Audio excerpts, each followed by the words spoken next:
Bonjour mes petits chats, on se retrouve aujourd'hui pour un rapide tuto aux couleurs du printemps. Je vais utiliser de l'encre Pignata, la vert lime et la blanche.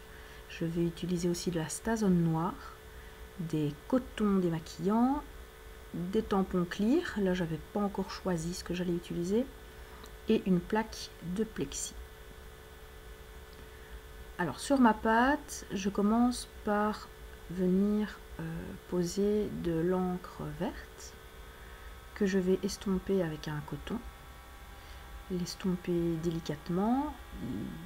L'idée est de faire un effet un peu léger, un peu nuageux, d'enlever aussi les démarcations des bords de flaques. Vous savez, quand votre encre commence à sécher, il y a toujours une petite pellicule sur les bords, et j'ai pas du tout envie d'avoir cet effet là aujourd'hui, donc j'estompe bien.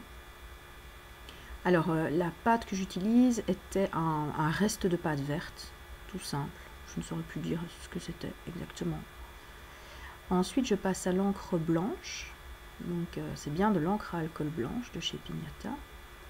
Une goutte, pas plus, que je vais laisser diffuser, sans pour autant ajouter d'alcool à vaporiser.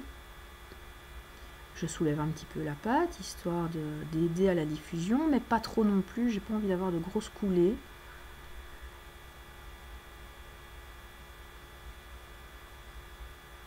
Et avant qu'elle ne soit complètement sèche, avec un coton propre, je l'estompe également, comme la verte tout à l'heure. Toujours un esprit cotonneux, nuageux, léger.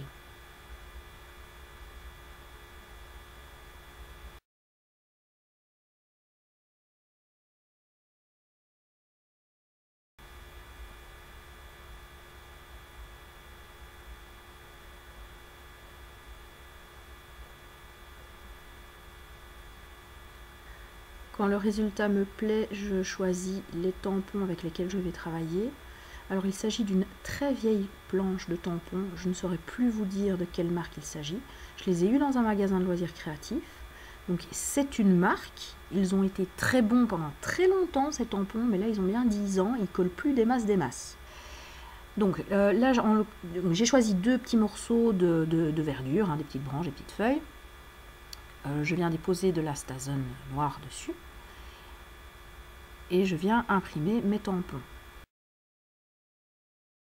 Et je vais m'y prendre à plusieurs reprises, en variant à chaque fois différentes caractéristiques de mon ancrage, enfin de mon tamponnage, c'est-à-dire que je change la position des deux éléments, tampons, je change aussi la quantité d'encre que je mets, pour avoir des impressions plus marquées, d'autres moins marquées, et je vais également jouer sur l'impression, comment dirais-je, la pression que je vais exercer sur les tampons, pour que certains tamponnages restent à fleur de pâte, comme un tampon sur une feuille, mais qu'il y ait d'autres tamponnages qui soient incrustés dans la pâte à la manière d'une plaque de texture.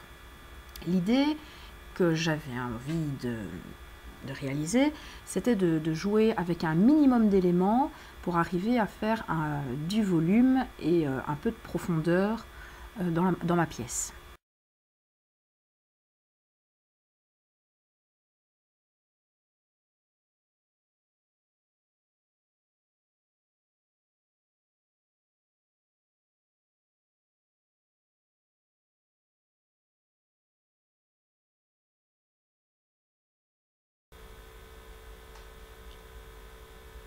Et quand ma plaque est finie, je laisse sécher toutes les encres. Alors ici, je vais vous montrer la plaque, donc elle est encore crue. L'encre blanche ne ressort pas. Tout à l'heure, je n'ai mis qu'une seule goutte d'encre. N'en mettez pas plus. À la cuisson, l'encre ressort. Alors, perso, je connaissais l'effet, donc je n'estime pas en avoir mis de trop. Mais ne vous faites pas avoir vous en vous disant, bon, bah, il n'y en a pas assez, j'en remettrai bien. Pour ajouter encore de la profondeur, puisque c'était l'esprit quand même de base, résine, voilà, il n'y a rien de mieux. Et alors, moi, ma pastille s'inscrivait dans un projet plus large, d'une pastille pour le pendentif modular que j'ai réalisé, entre autres grâce au tuto de Delphine Vignoble. Je vous laisserai les infos en barre d'infos. Mes petits chats, je vous remercie d'avoir regardé ce tuto et je vous dis à bientôt, peut-être, ou pas.